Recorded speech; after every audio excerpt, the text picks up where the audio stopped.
Ghat TV Telugu ప్రేక్షకులకు ప్రభువును రక్షకుడైన యేసుక్రీస్తు నామములో వందనాలు. ప్రియులారా, 420 పాస్టర్లపై పాట ఒకటి రిలీజ్ చేశాను. గతంలో ఓటు గురించి, ఓటు యొక్క ప్రాముఖ్యత గురించి, మన ఓట్లతోటే మన పైన ఈ ప్రభుత్వాలు ఎలా యుద్ధం చేస్తున్నాయి, ప్రభుత్వం గెలిచిన తర్వాత ఎలా యుద్ధం చేస్తున్నారు ఈ రాజకీయ నాయకులు అనే విషయాల మీద మణిపూర్లో ఆ మణిపూర్ ముఖ్యమంత్రి తన ప్రజలతో ఓట్లతో గెలిచి తన ప్రజల మీదనే యుద్ధాన్ని ప్రకటించి ఆ మంట ఇప్పటికీ చల్లారలేదు. ఇప్పటికీ మణిపూర్లో ఆ మంటలు మండుతూనే ఉన్నాయి. అలాగే ఆకివీడులో కూడా మరి ఆ ప్రాంతంలో ఆకివీడికి సంబంధించిన ఎమ్మెల్యే ఎవరైతే ఉన్నారో వాళ్ళ ఓట్లతోటే గెలిచి వాళ్ళ మీదనే దాడి, వాళ్ళ గ్రామం మీదనే, ఆకివీడి ప్రజల మీదనే, దళితుల మీదనే ఏ రకంగా దాడి, ఏ రకమైనటువంటి జరుగుతుందో మీరు అది చూశారు. ఇవన్నీ దృష్టిలో ఉంచుకొని మన ఓట్లతోనే గెలిచి మన పైన యుద్ధమా, మనమెన్నుకున్న నాయకుల చేతిలో మోసపోతిమా. మన ఓట్లతోనే గెలిచి మన పైన యుద్ధమా, మనమెన్నుకున్న నాయకుల చేతిలో మోసపోతిమా. రాజ్యాంగ పరమైన పాలన చేస్తారని ఓటేసి అసెంబ్లీకి మనం పంపితే, రాజ్యాంగ పరమైన పాలన చేస్తావని ఓటేసి పార్లమెంటుకు మనం పంపితే, అభివృద్ధి చేయకుండా, ప్రజల క్షేమం చూడకుండా, కులమతాల పేరిట రాజకీయం చేస్తుండ్రురా. మన ఓట్లతోనే గెలిచి మన పైన యుద్ధమా, మనం ఎన్నుకున్న నాయకుల చేతిలో మోసపోతిమా. ఓటు విలువను చూపిస్తూ ప్రజాప్రతినిధులుగా ఎన్నికైనటువంటి వారు తమ ప్రజల మీద ఏ రకమైనటువంటి తమ ప్రతాపాన్ని చూపిస్తున్నారో, బలహీనుల పట్ల బలవంతులు ఏ రకమైన దాడులు చేస్తున్నారో చూపిస్తూ ఆ పాట రిలీజ్ చేశాం. తర్వాత ఈ ప్రజాప్రతినిధులు ఎన్నిక చేయబడిన తర్వాత అదే త్రిపులార్ అనే వ్యక్తి మీద ఆయన యొక్క అవినీతి పైన సిబిఐ సిఐడి కేసులకు సంబంధించి ఆధారాలన్నింటినీ సేకరిస్తూ దాన్ని చూపిస్తూ ఒక పాట రిలీజ్ చేశాం. దాని తర్వాత మనం చూసినట్లయితే ప్రియులారా, క్రైస్తవ సమాజంలో కూడా ఈ తప్పుడు బోధలు బోధిస్తూ అనేక మందిని కుటుంబాలనే నరకానికి తరలిస్తున్నటువంటి దొంగ బోధకుల గురించి, 420 పాస్టర్ల గురించి పాట విడుదల చేయడం జరిగింది.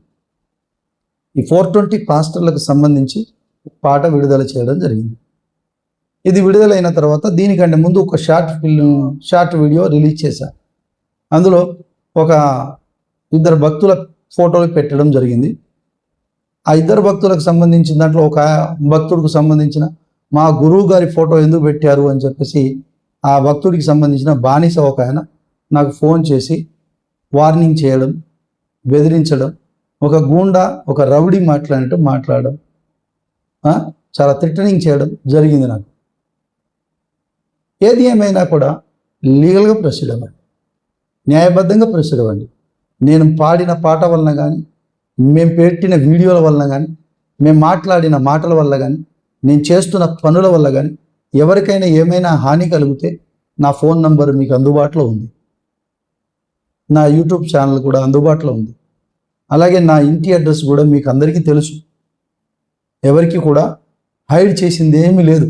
నా పేరు కొట్టంగానే నా డీటెయిల్స్ అన్నీ వచ్చేస్తాయి. అర్థమైందా? కనుక నేను జెన్యూన్గా పనిచేస్తున్నాను, న్యాయం కోసం పోరాడుతున్నాను, న్యాయబద్ధంగా వెళ్తున్నాను. నాకు సపోర్ట్ చేస్తే సంతోషం, సపోర్ట్ చేయకుండా మీరు నా గురించి తప్పుడుగా ప్రచారం చేయడం మంచిది కాదు. ఎలా ప్రచారం అంటే, ఇప్పుడు ఒక ఆయన నా గురించి ఒక కామెంట్ పెట్టిండు, ఆ స్క్రీన్ షాట్ చూడండి.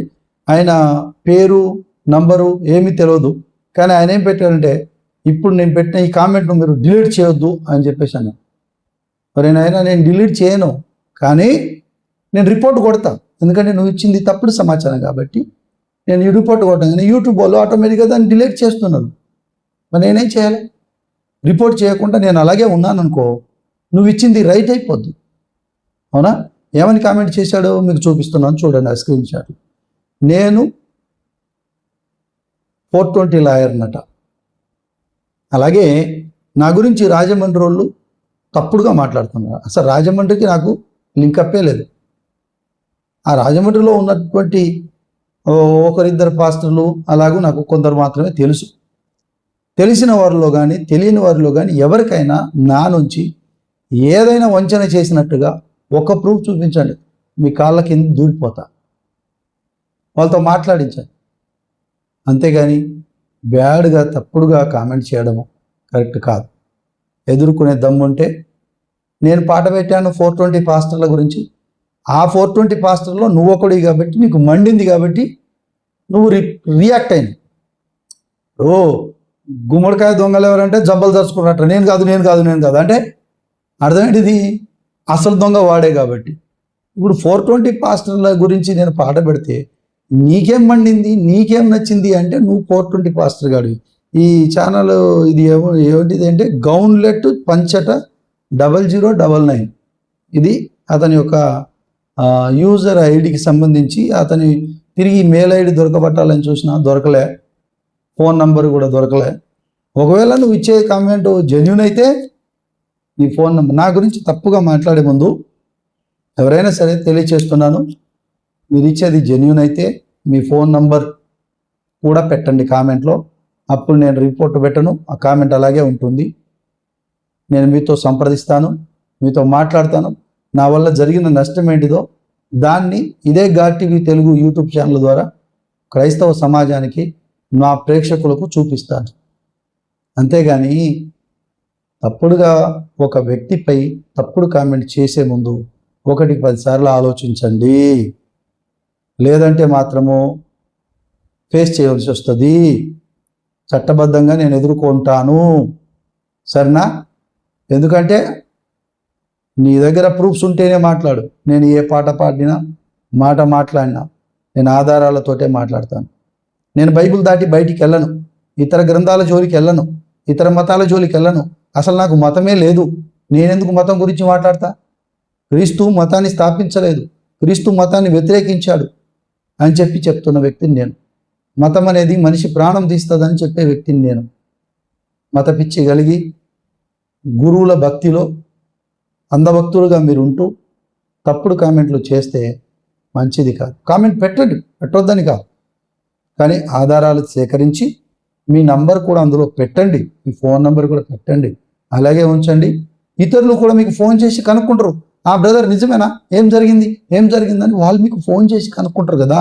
నువ్వు ఫోన్ నెంబర్ పెట్టావు, నువ్వు అడ్రస్ తెలియదు, ఏం తెలియదు, నువ్వు కామెంట్ పెట్టేస్తే దాని ప్రజలు అబ్బా అని నా గురించి తప్పుడు కనుక్కోవాలనా? చెప్పండి, కరెక్టేనా? ఇది నా నంబర్ ఉంది, చూసుకోండి.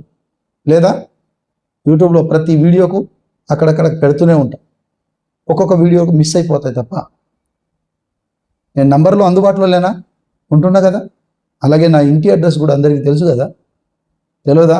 నా పేరు కొట్టిన నా ఇంటి అడ్రస్, నా డీటెయిల్స్ అన్నీ వస్తాయండి. క్రీస్తు కోసం చావడానికి సిద్ధపడిన వ్యక్తిని, బ్రతుకుట క్రీస్తు, చావైతే లాభం అనుకుంటున్న వ్యక్తిని. నేను ఎవరిని యాచించను. ఎవరి దగ్గర తప్పుడు సమాచారం చెప్పి డబ్బులు తీసుకొని ఆ డబ్బును తప్పుడు దారిలో మళ్లించిన వ్యక్తిని కాదు. అర్థమైందా? నాకెవరు రాజమండ్రి నుంచి ఎవరు నాకేం సపోర్ట్ ఏం లేదు, ఎక్కడి నుంచి ఎవరేం సపోర్ట్ చేయలేదు. ఇంకా ప్రవీణ్ పగడాల కేసు విషయం అందరూ వదిలేశారు, కానీ నేను నడిపిస్తున్న హైకోర్టులో ఈవెన్ కేఏ పాల్ గారు వచ్చి కూడా కేసు వేసి మళ్ళీ కేసు విత్డ్రా చేసుకున్నాడు. కానీ నేను విత్డ్రా చేసుకోలే, ఎవడు ₹1 ఇవ్వలే నాకు. మన ప్రవీణ్ పగడాల గారి కేసు విషయము దీన్ని కంటెస్ట్ చేయమని చెప్పి ఎవడు ₹1 ఇవ్వలే.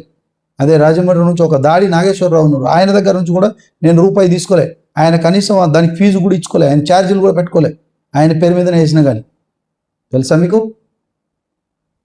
దయచేసి ఈ గౌన్లెట్ పంచ్ అనేట ఆయన ఎవరున్నారో, ఈ పంచ కట్టుకోవట్లేదో, గౌన్ ఉందో లేదో నాకు తెలియదు. గౌన్లెట్ పంచ్ 0099 అట. నువ్వెవరో కానీ ఇంకోసారి అలాంటి కామెంట్స్ చేసే ముందు 1-10 సార్లు ఆలోచించుకొని నీ నంబరు, నీ డీటెయిల్స్, ఆయనే కాదు ఆయన దారిలో ఎవరైనా సరే కామెంట్ చేసే ముందు జాగ్రత్త అండి. నేను మీ గురించి మాట్లాడితే నేను కూడా జాగ్రత్త పడతా. మిమ్మల్ని అనవసరంగా నేను బదనం చేయడం నా పని కాదు కదా. అర్థమైందా? నేను కేసుల విషయంలో కూడా నా న్యాయ సంబంధమైన ఫీల్డ్లో కూడా నేను నా క్లయింట్స్ దగ్గర నుంచి ఎంత ఫీజు తీసుకుంటున్నావు మీరు నా క్లయింట్ని అడిగి తెలుసుకోండి. పక్కన ఇంకో లాయర్ని అడిగి చూసుకోండి, వాళ్ళు ఎంత ఫీజులు వసూలు చేస్తారో తెలుసుకోండి. అర్థమైందా? ఆ లాయర్లకు నాకు పోలిక లేదు. నేను human rights anti crime association ఒక నేషనల్ చైర్మన్గా కొనసాగుతూ మానవ హక్కుల పరిరక్షణ కోసం పాటుపడుతున్న వ్యక్తిని. ఉన్నోళ్ళు లేనోళ్ళు ఉంటారు కాబట్టి ఆచితూచి వాళ్ళ యొక్క స్థితిగతులను తీసుకొని వాళ్ళని కాపాడే ప్రయత్నం చేస్తూ నా పోరాటము న్యాయబద్ధంగా వెళ్తుంది. నాతో కలిసి రండి. అంతేకాని తప్పుడు కామెంట్ పెట్టి మీరు డిలీట్ చేయకండి అని చెప్పేసి చెప్తే మంచిది కాదు. డిలీట్ నేను చెయ్యా, కానీ రిపోర్ట్ కొడతా కదా, అప్పుడు యూట్యూబ్ వాళ్ళు డిలీట్ చేస్తారు. ఎందుకంటే నువ్వు తప్పుడు కామెంట్ పెట్టావు. నువ్వు ఒకవేళ జెన్యున్ కామెంట్ పెడితే నీ నంబర్ కూడా పెట్టు, అందులో నీ పేరు డీటెయిల్స్ కూడా పెట్టు, అందులో నీతో నా యొక్క ఎవరైతే పబ్లిక్ చూస్తున్న వాళ్ళు ఉంటారు కదా, నా గురించి వాళ్ళు నిన్ను అడిగి తెలుసుకుంటారు. అప్పుడు నువ్వు వాళ్ళకు చెప్పు వివరంగా అన్నీ. నేను అడగను కానీ వాళ్ళు చెప్తారు, వాళ్ళు అడుగుతారు. Okay, God bless you. అందరికీ వందనాలు.